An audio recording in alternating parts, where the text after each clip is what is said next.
दुनिया में रहे हर इंसान के अंदर कुछ ना कुछ रहस्य छिपे होते हैं, रहस्य जो बहुत समय बीत जाने के बाद सामने आते हैं। ये कहानी उसी तरह के एक रहस्य की है जो कि रामनगर नाम के गांव की है। गांव में जोरों से बरसात हो रही थी। आसमान में कड़कती बिजली की गूंज हर दिशा में फैल रही थी और उसी गांव के किनारे पर एक छोटी सी चाय की टपरी थी जहां बरसात के दिनों में बहुत कम लोग जाते थे, लेकिन आज वहां कुछ लोग बैठकर इस बरसात के मौसम का लुत्फ उठा रहे थे। श्यामू भैया, क्या जबरदस्त मौसम चल रहा है। ऐसे में टपरी पर गर्मा गर्म चाय पीने का अलग ही मजा आता है। हाँ यार, बिल्कुल सही बोला तूने। और साथ में इस वक्त बिजली का भी चले जाना जो थोड़ा डरावना माहौल बना देता है। लेकिन जो भी हो, साथ में ऐसे बैठे रहने का ये ही असली मजा है। मेरा तो पूरा मन है कि बारिश की ये रात यहीं टपरी पर बैठा रहूं। समोसे, चाय और दोस्तों के साथ ये माहौल, मजा ही कुछ और है। और तू एक चीज भूल रहा है, जब साथ में हसमुख चाचा की कहानी जुड़ जाए तब तो मजा दुगना हो जाता है। और हाँ, चाचा की कहानियां सिर्फ सुनने भर की बातें नहीं है, बल्कि उनमें से ज्यादातर हकीकत होती है। अरे रहने दे भाई, मुझे तो नहीं लगता कि हसमुख चाचा की कहानियों में सच्चाई होगी। आजकल भूत प्रेत और क्या क्या, ये सब कहाँ होता है। तू यकीन नहीं करता इसलिए ऐसा बोल रहा है। असल में तो ये सब चीजें सच होती हैं। खैर, चाचा अभी तक आए क्यों नहीं? मैंने तो उन्हें बोला था कि थोड़ी देर में टपरी पर आ जाना। ठीक है, शोर मत मचाओ। चाचा बस आते ही होंगे, तब तक हम अपनी बातें जारी रखते हैं। वो सब हंसते मजाक करते जा रहे थे और इसी बीच आसमान में गड़गड़ाहट बढ़ती जा रही थी। लेकिन थोड़ी ही देर में वहां पर हसमुख चाचा पहुंच जाते हैं। लो, आ गए चाचा। अब तो इस बरसाती रात का असली मजा शुरू होगा। लगता है आज मैंने सभी को काफी देर इंतजार करवाया है। हाँ चाचा, आप बिल्कुल सही कह रहे हैं।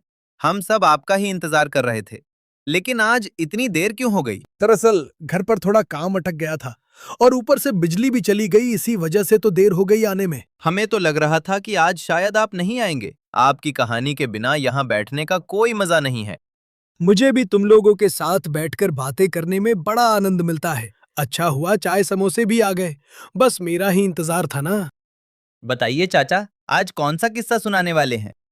अच्छा, क्योंकि मैं आ गया हूँ तो आज तुम्हें एक बिल्कुल असली घटना सुनाता हूँ। चाचा आराम से बैठ जाते हैं, चाय का कप हाथ में लेते हैं और अपनी कहानी शुरू करते हैं। तो सुनो, आज मैं तुम्हें अपनी जिंदगी का एक ऐसा डरावना किस्सा बताने जा रहा हूँ जो उस दौर का है जब मैं जवान था। उस रात मौसम बिल्कुल खतरनाक था। तूफानी बरसात पूरे गांव में अपना कहर बरसा रही थी। बिजली की कड़क और तेज गरज हर तरफ गूंज रही थी और उसी भयानक रात में मेरी अम्मी की तबीयत भी अचानक खराब हो गई। उनका इलाज जिस डॉक्टर से होना था वो पड़ोस वाले गांव में रहता था। माँ, मैं अभी दवाई लाने निकलता हूँ। आप फिक्र ना करें, आप बिल्कुल ठीक हो जाएंगी। सूरज चाचा भी उसी दूसरे गांव में रहते हैं, मैं उनके पास जाकर दवा ले आऊँगा। नहीं बेटा, तू क्यों इस तूफानी बरसात में बाहर जाएगा? मैं ठीक हूँ, दवा कल खा लूँगी। देख तो सही, मौसम कितना भयानक बना हुआ है और रात भी काफ़ी गहरी हो चुकी है। नहीं माँ, ये बारिश तो रोज़ की कहानी है, थोड़ी देर में रुक जाएगी। मैं अभी जाता हूँ दवा लेने। रास्ते में कोई रिक्शा मिल गया तो उसी में चला जाऊँगा। उस रात माँ ने मुझे बहुत कहा कि मत जाओ, लेकिन मैं उनकी हालत सोचकर निकल पड़ा। बाहर भयानक वाली बरसात चालू थी और गली में कोई इंसान नजर नहीं आ रहा था। मैं बस आगे बढ़ता जा रहा था। अरे ये बारिश तो और तेज़ होती जा रही है, लेकिन माँ के लिए मुझे वहाँ पहुँचना ही पड़ेगा। मैं लगातार चलता ही जा रहा था। जितनी रात काली होती जा रही थी उतनी ही बारिश और भयंकर होती जा रही थी। पानी की बूंदें शरीर पर ऐसे गिर रही थीं जैसे नुकीली चुभन हो। उस काले अंधेरे और सन्नाटे को चीरते हुए मैं आगे बढ़ता जा रहा था। तभी मेरी नज़र दूर एक आदमी पर पड़ी। वो एक रिक्शा खींचते हुए जा रहा था। मैंने जोर से आवाज़ लगाई और वो रुक गया और मेरे पास आकर खड़ा हुआ। हाँ भैया, क्या हुआ? कहाँ जाना है? इतनी रात को और इस बरसात में यहाँ क्या कर रहे हो? इस समय तो यहाँ कोई जानवर भी ना निकले। भैया, मुझे भगवानपुर गांव जाना था। वहाँ एक डॉक्टर है जिससे मुझे मेरी माँ के लिए दवा लेनी है। क्या कहा तुमने? भगवानपुर और इस मौसम में? तुम्हारा दिमाग तो ठीक है, क्या तुम्हें उस गांव की बातें पता नहीं? तुम नए हो क्या यहाँ? हम कुछ ही समय पहले यहाँ आए हैं, लेकिन आप ऐसा क्यों बोल रहे हैं? वहाँ क्या हुआ? बात क्या है? अरे ये पूछो कि वहाँ क्या नहीं हुआ। तुम मेरी बात मानो अभी के अभी वापस लौट जाओ और इस तूफानी रात में उस गांव की राह मत पकड़ना, वरना बहुत पछताओगे। चलो भैया, मैं तो घर जा रहा हूँ, तुम जैसा ठीक समझो। अरे भैया सुनो तो। लेकिन वो रिक्शे वाला भगवानपुर का नाम सुनते ही ऐसे भागा जैसे कोई डर उसके पीछे पड़ा हो। मैं कुछ समझ नहीं पाया, पर माँ की हालत सोचकर मैंने उसकी बातों पर ध्यान नहीं दिया और फिर से चल दिया। मैं रास्ते पर आगे बढ़ रहा था कि अचानक उस जोरदार बारिश के बीच मेरी नज़र पेड़ पर चढ़ी एक काली बिल्ली पर गई। मैं उसके पास जाकर खड़ा हो गया। अजीब बात यह थी, वो बिल्ली न हिली न भागी, बस वो मुझे तीखी नज़रों से मुझे देखती ही जा रही थी, जैसे कि वो मुझे किसी खतरे से सचेत करना चाहती हो या आगे बढ़ने से मना कर रही थी। उसी वक्त आसमान में एक जोरदार बिजली चमकी और बारिश अचानक और भी भयंकर हो गई। मेरा दिल जैसे धक धक करके उछलने लगा। मैंने थोड़ा भी समय बर्बाद नहीं किया और वहां से जल्दी हटकर दूसरे रास्ते की तरफ जाने लगा।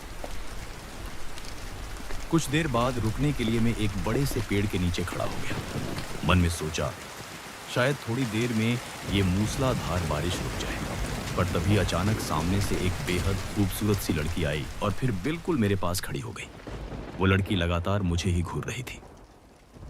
एक तरफ मुझे थोड़ी राहत भी हुई कि चलो, इस सुनसान और डरावनी रात में मैं अकेला तो नहीं हूं, कोई और भी है यहाँ मेरे साथ। आप कौन हैं और इतनी तेज बारिश में इस वीरान रास्ते पर अकेले क्यों घूम रही हैं? मैं यहीं पास के ही गांव में काम करती हूँ। मेरा घर अगले गांव में है। आज थोड़ा ज़्यादा देर हो गई। घर पहुँचने के लिए निकली तो आधे रास्ते में ही ये बारिश शुरू हो गई। अब देखिए बंद ही नहीं हो रही। अच्छा, मुझे लगा था कि मैं ही इस सुनसान रास्ते पर अकेला हूँ, पर आप भी उसी तरफ जा रही हैं तो थोड़ी राहत मिली। मैं भी वहीं जा रहा हूँ। तो फिर ये तो बहुत अच्छा हुआ। क्या आप मेरी मदद कर सकते हैं? इस अंधेरी सूनी रात में मुझे अकेले आगे बढ़ने से काफ़ी डर लग रहा है, क्योंकि यहाँ पर कोई रिक्शा ही नहीं मिल रही है। मदद? किस तरह की मदद चाहिए आपको? आप जिस गांव में जा रहे हैं उसी गांव में ही मेरा घर है। क्या हम साथ चल सकते हैं? आप बस मुझे घर तक छोड़ देना, फिर आप अपने काम पर चले जाना। प्लीज़, मैं अकेली बिल्कुल नहीं जा सकती। ठीक है, मैं वैसे भी उसी दिशा में ही जा रहा हूँ। आपको सुरक्षित घर पहुँचा दूंगा, फिर मैं अपना रास्ता पकड़ लूँगा। आपका बहुत बहुत धन्यवाद। अब मैं और वो लड़की भयंकर बारिश के बीच एक साथ आगे बढ़ने लगे। पानी की बूंदें इतनी तेज थीं कि शरीर में चुभन महसूस हो रही थी। रास्ता और भी सुनसान हो गया था। चारों तरफ घना अंधेरा और डरावनी आवाज़ें गूंज रही थीं। बिजली की आवाज़ माहौल को और भी खौफनाक बना रही थी। हम दोनों आगे बढ़ रहे थे कि अचानक रास्ते के बीचों बीच किसी जानवर जैसी एक भयानक चीख सुनाई दी। वो आवाज़ इतनी डरावनी थी कि उसकी गूंज से पूरा इलाका हिल गया। अरे, यह कैसी डरावनी चीख थी? उस गांव में जाने का माहौल तो अब और भी भयंकर लगता जा रहा है। ये आवाज़ें, ये अंधेरा, सब कुछ अजीब सा हो रहा है। ये रास्ता सच में बहुत ज़्यादा डरावना है। मैं इसलिए अकेले नहीं जा पा रही थी। अच्छा हुआ हम दोनों साथ हैं। मेरा डर थोड़ा कम हो गया है। चलते चलते मेरी नज़र आगे पड़े पेड़ों के पास एक अजीब से परछाई पर पड़ी, जैसे कि वहाँ पर कोई खड़ा हो, पर जैसे ही बिजली गिरी तो वो परछाई एकदम गायब हो गई। वो लड़की तो चुपचाप बस आगे बढ़ती ही जा रही थी, पर तभी मैं रुककर उससे बोल पड़ा। आपने वो परछाई देखी? वहाँ कोई खड़ा था, लेकिन अब तो कुछ भी नजर नहीं आ रहा। नहीं, मैंने तो कुछ नहीं देखा। वहाँ तो कोई नहीं था। शायद आपका वो भ्रम होगा। उसकी बात सुनकर मैं थोड़ा सोच में पड़ गया और एक पल को मुझे भी लगा कि शायद ये मेरा ही भ्रम था। इसलिए मैं और वो लड़की दोबारा आगे बढ़ने लगे। बारिश बहुत तेज हो चुकी थी और आगे बढ़ते हुए फिर मुझे ऐसा लगा जैसे कोई छोटी गुड़िया जमीन पर गिरी पड़ी हो। लेकिन जैसे ही हम करीब पहुंचे तो एक खतरनाक बिजली चमकी और वहां भी कुछ नहीं था। इस बार मैंने लड़की से कुछ कहा ही नहीं। मुझे लगा शायद फिर से ये मेरी आंखों का धोखा है। वो लड़की भी बिना कुछ बोले आगे बढ़ती जा रही थी। पूरा रास्ता वीरान था और हर तरफ पानी ही पानी। कुछ और दूरी तय करने के बाद हम आखिरकार उसके घर तक पहुंच गए। उसका घर बहुत अजीब सा और बिल्कुल सुनसान लगा। मैं कुछ देर खामोश खड़ा होकर उसे घूरता रहा। ये रहा मेरा घर। आपकी मदद के लिए दिल से धन्यवाद करती हूँ।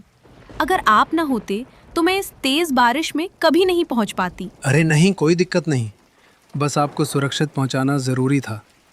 अब मैं अपने काम के लिए निकलता हूँ। वैसे भी मुझे काफ़ी देर हो चुकी है। ज़रा रुकिए, आप ऐसे कैसे चले जाएंगे? मेरा मतलब है कि थोड़ी देर यहीं खड़े रहिए। मैं आपके लिए एक छाता लाती हूँ। उसके ज़रिए आप बारिश से बचते हुए आगे जा सकेंगे।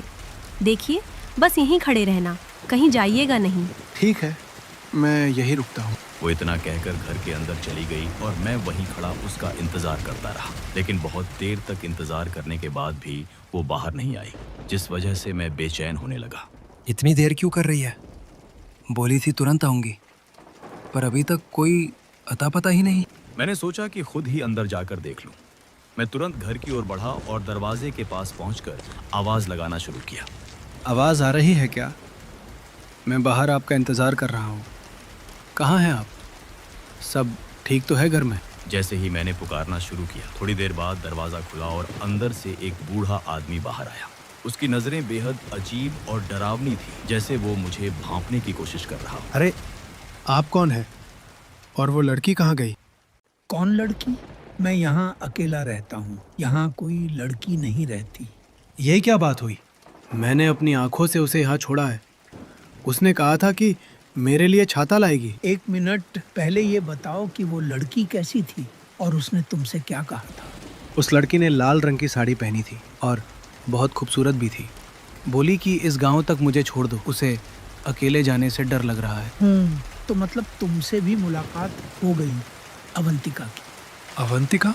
कौन अवंतिका? अवंतिका वही है जो एक बरसाती रात में घर लौट रही थी, लेकिन आधे रास्ते में मूसलाधार बारिश शुरू हुई तो उसने कई राहगीरों से मदद मांगी, लेकिन किसी ने भी उसकी मदद नहीं की। और उसी रात जंगल के पास एक भयानक जानवर ने उसे मार डाला। उसके बाद से वो एक भटकती आत्मा बन गई है और बरसात की रात में जो भी उसकी राह में आता है तो पहले वह उससे मदद मांगती है, और अगर कोई भी उसकी मदद करने से इनकार कर दे तो उसी वक्त वो उसे अपना शिकार बना लेती है। उनकी बात सुनकर मैं इस तरह सुन्न पड़ गया जैसे मेरे अंदर से जान ही खींच ली गई हो। अब मेरे दिमाग में कुछ भी साफ नहीं था। मुझे ये समझ नहीं आ रहा था कि वो बूढ़ा आदमी सच बोल रहा है या नहीं, और न ही ये कि वो लड़की वाकई कोई छलावा थी या कुछ और। मैंने इस बारे में और सोचना ठीक नहीं समझा और तुरंत वहां से निकलने लगा। मैंने उनसे ज्यादा कुछ बात नहीं की और बस तेजी से वहां से निकलने लगा। लेकिन जैसे ही मैं कुछ कदम आगे बढ़ा, जो नज़ारा मेरे सामने आया उसे देखकर मेरी रूह तक कांप उठी। वो वही लड़की थी, लेकिन अब वो जमीन पर नहीं बल्कि हवा में उड़ रही थी और उसके पूरे शरीर में सिर बिल्कुल गायब था। आपका दिल से बहुत बहुत धन्यवाद। आपने मुझे मेरे घर तक पहुंचाया और मेरी मदद की। उसकी वही आवाज मेरे कानों में जैसे तेज चीख बनकर गूंजी और मैं डर से वहीं पर ही गिर पड़ा। उसी वक्त मैं बेहोश हो गया। और जब मेरी आंख खुली तो खुद को अपने ही घर में पाया। सामने माँ बिल्कुल ठीक ठाक खड़ी थी और उनकी दवाई भी वहीं रखी हुई थी। मतलब दवाई भी सही सलामत पहुंच चुकी थी और मैं भी। माँ ने बताया कि कुछ गांव वालों को मैं रास्ते में बेहोश पड़ा मिला था और वो मुझे घर उठा लाए। अगर उस रात मैंने उस लड़की की मदद ना कर दी होती तो सच कहूं, मुझे आज भी नहीं पता कि मेरे साथ क्या होने वाला था, लेकिन मैं किसी तरह बच गया। इस पूरी कहानी से हमें यही सीख मिलती है कि जिंदगी में हालात चाहे कितने भी खराब क्यों न हो, अंधेरा कितना भी घना क्यों न हो और डर हमारे कदमों को रोकने की कितनी भी कोशिश करे, हमें कभी भी किसी जरूरतमंद की मदद करने से पीछे नहीं हटना चाहिए, क्योंकि मुश्किल में दिया गया छोटा सा साथ भी किसी की उम्मीद, किसी की जिंदगी और कभी कभी किसी की रूह को भी सुकून दे सकता है। हम नहीं जानते कि सामने वाला किस दर्द से गुजर रहा है या उसके लिए उस पल हमारी मदद कितनी जरूरी है। इसलिए दोस्तों, इंसानियत का दामन कभी मत छोड़िए, क्योंकि वक्त, बरसात और डर आते जाते रहते हैं, लेकिन किए गए अच्छे काम और दी गई मदद हमेशा दिलों में जिंदा रहती है। और इसी तरह की कहानियों के लिए चैनल को सब्सक्राइब जरूर करेगा।